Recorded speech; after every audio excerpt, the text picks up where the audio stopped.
South Airlines Math Industry, and we are going to do a Christmas geometry problem because today is Christmas Day, December 25th, 2022.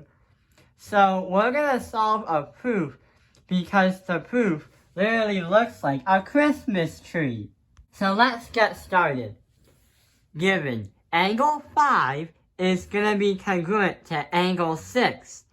We somehow have to prove that segment CD and segment FE are congruent.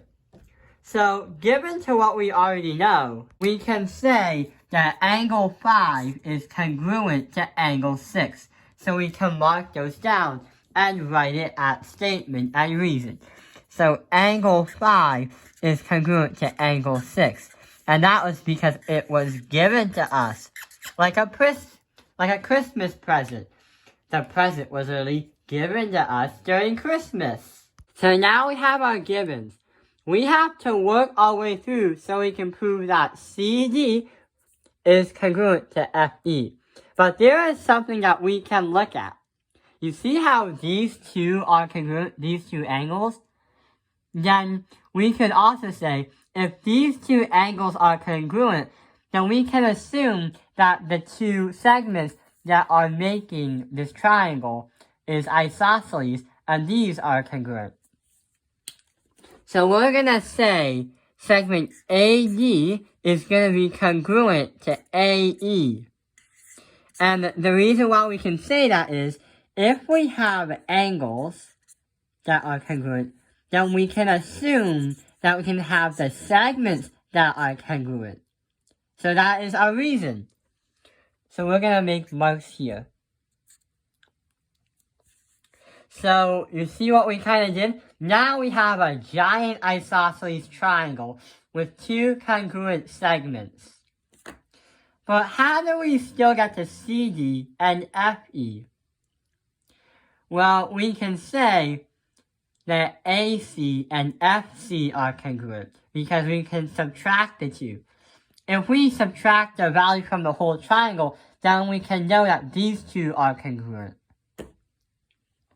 So we're going to say AC is going to be congruent with AF. And that is because we use the subtraction property. So we're going to say that these two are going to be congruent. I'm going to mark them in a different color.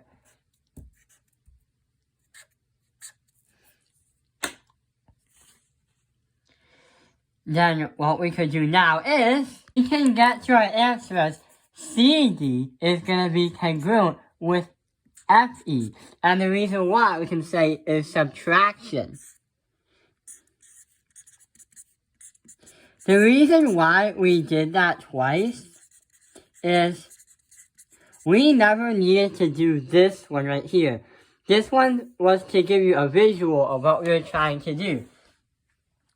If we knew that these two angles were congruent, then these two segments are congruent.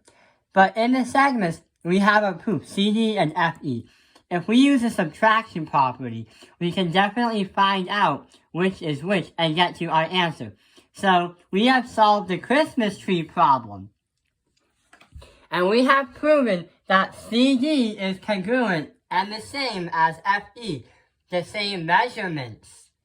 So that concludes the video. I hope this video has helped you understand the Christmas geometry problem. Merry Christmas and Happy New Year. And type in the comments below what you got from Santa Claus.